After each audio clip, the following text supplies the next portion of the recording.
చెప్పండి అన్న, dumping yard కోసం రైతులు పెద్ద పోరాటం చేస్తా ఉన్నారు.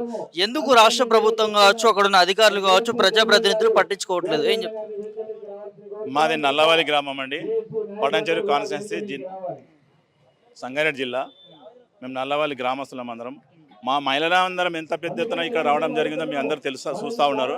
మా పోరాటం ఒకటి ఏంటంటే మా భూములు మేము పంట పండించుకుంటున్నాం. పచ్చదనం పచ్చటి పొలాలు మేము మంచి కూరగాయలు పండించుకునే రైతులు మేమందరము. మొత్తం టోటల్గా ఏంటంటే 1 ఎకరా 1/2 ఎకరం ఉండే ఒక రైతులం అందరం. పెద్ద భూస్వామ్యం కామండి మేము. అలాంటిది అక్కడ మేము పండించుకునే కూరగాయలు పండియకుండా కలుషితం వేయడానికి ఇది ఒక డంప్ యార్డ్ ఏర్పాటు చేస్తూ ఉన్నారు. ఎలాంటి పర్మిషన్ లేకుండా, ఎవరి అనుమతులు లేకుండా. మరి అధికారులు తప్పు చేశారు. ఆ తప్పుడు రిపోర్ట్ చేసి ఈ యొక్క ఏర్పాటు చేశారు డంప్ యార్డు. గౌరవనీయులైన సీఎం గారికి ఒకటే మా గ్రామం తరఫున దండం పెట్టి చెప్తున్న సీఎం గారు రేవంత్ రెడ్డి గారికి, ఈ డంప్ యార్డు ఎత్తివేయాలి, రద్దు చేయాలి. మా పర్యావరణాన్ని దెబ్బతీసేటట్టు చేయకండి. మా ప్రజలని, మా ప్రాణాలను కాపాడండి సీఎం గారు. చేతులెత్తి మొక్కుతున్నాము. ఈ యొక్క ప్రాంతం దెబ్బతింటే ఈ యొక్క ప్రాంతం దెబ్బతింటే మరి మీరు ప్రజాపాలన అంటూ ఎంతవరకు పాలన మాకు అర్థమవుతలే. మరి ప్రజల బాధలు కూడా అర్థం చేసుకోవాలని చెప్పేసి మేము కోరుతా ఉన్నాం సీఎం గారికి. మా యొక్క డంప్ యార్డ్ రద్దు చేయాలని చెప్పేసి మేము పదే ముక్తఖండంతో మేము ఖండిస్తున్నాం దాన్ని.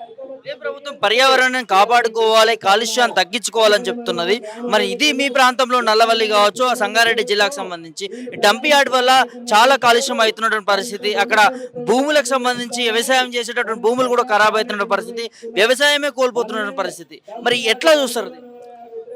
మొత్తం టోటల్గా వ్యవసాయం మీద ఆధారపడే కుటుంబాలమై అక్కడ ఉన్న పర్యావరణం, అక్కడ ఉన్న ఏదైతే అడవి ప్రాంతం ఉందో, అటవీ ప్రాంతంలో మొత్తం జంతువులు ఉన్నాయని, ఎన్నో రకాల పక్షులు ఉన్నాయి అక్కడ. ఆ పక్షులు కూడా ప్రాణాలకు అపాయం ఉంది.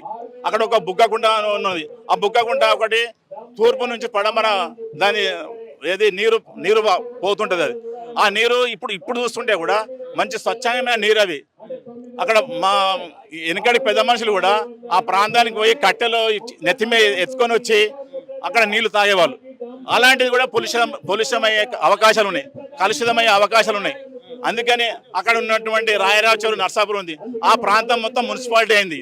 ఆ ప్రాంతంలో కూడా దానికి ఆనుకొని ఉన్న ఏదైతే 20-30 చెరువులు ఉన్నాయో ఆ చెరువులు కూడా మొత్తం జల కాలుష్యం అయిపోతాయండి.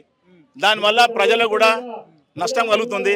ఆ ప్రాంతం రైతులు ఏదైతే ఉన్నారో ఆ రైతులు పండించుకునే పంటలు కూడా దెబ్బతినిపోతాయి. ఆ జీవనాధారం కూడా ఎక్కడ లేదు. రెక్కలతోనే డొక్కాని పరిస్థితి మాది.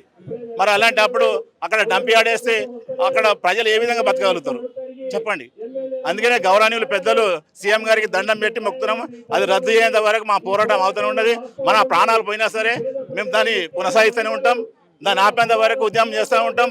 ఇదివరకు మా నన్నవల్లి రైతులు కూడా నిన్న గుండెతోని అటాక్ వచ్చి చనిపోయిన ఒక వ్యక్తి, ఆయన ఒక 2 కూతులు ఉన్నారు. ఆ కూతులు పెళ్లి చేద్దామంటే భూమి అమ్ముకునే పరిస్థితి లేదు సార్. మరి ఏం కావాలి, రైతు ఏం కావాలి చెప్పండి. అందుకని రద్దు చేయాలి సీఎం గారు అని చెప్పేసి మేము సీఎం గారిని కోరుతా ఉన్నాం. ప్రభుత్వం వచ్చిన తర్వాత లగచర్లో ఒక ఇష్యూ చూసినాం, రైతులను అరెస్ట్ చేయడము, వాళ్ళని జైల్లో పెట్టడము. సో అదొకటి చూసాం. నిజామాబాద్లో కూడా తిరగబడ్డ పరిస్థితి.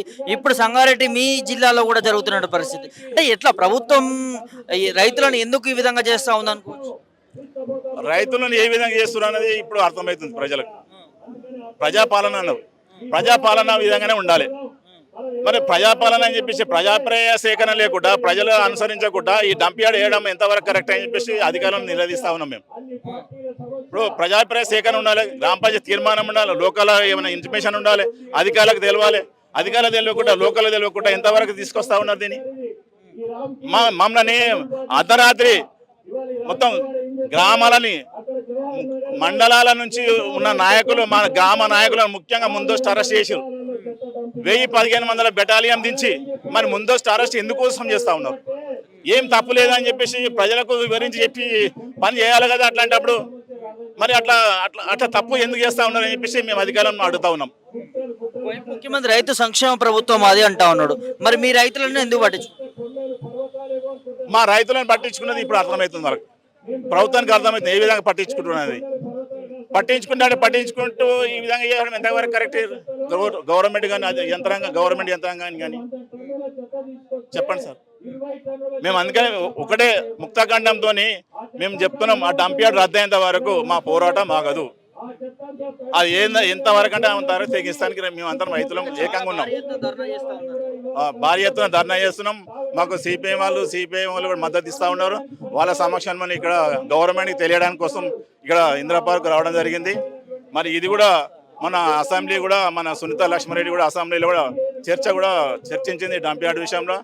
మరి ఏదైతే పొన్నం ప్రభాకర్ ఉన్నారో దాన్ని పరిశీలిస్తామని చెప్పేసి అన్నారు.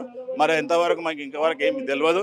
అది దయచేసి అక్కడ ల్యాండ్ లేదని చెప్పేసి మేము అంటా ఉన్నాం. ఏదైతే మిగులు భూమి అని చెప్పి గవర్నమెంట్ అంటుంది, ఆ మిగులు భూమి అయితే లేదు, ఆ ల్యాండ్ లేదని భూమి లేదని చెప్పేసి మేము అనుకుంటా ఉన్నాం. ఫారెస్ట్ వాళ్ళు దీంట్లో తప్పిదం చేశారని చెప్పేసి అనుకుంటున్నాం. ఆ ఫారెస్టులు కూడా రీసర్వే చేసి ఏదైతే నర్సాపూర్ ఉందో ఫారెస్ట్, నల్లవల్లి ఫారెస్ట్, పేరన్నగర్ రెవెన్యూ ఉందో ఈ 3 మ్యాప్లు తీసుకొచ్చి జాయింట్ సర్వే చేస్తే దాంట్లో ఉన్నదా లేదా అని తేలుతుంది. ఒకవేళ ఉన్నట్టయితే ఆ డంప్ యార్డ్ బదులు ఇంకేదైనా యూనివర్సిటీ కానీ లేకుంటే ఏదైనా కాలేజ్ కానీ వేయాలని చెప్పేసి ప్రభుత్వాన్ని మేము కోరుతా ఉన్నాం.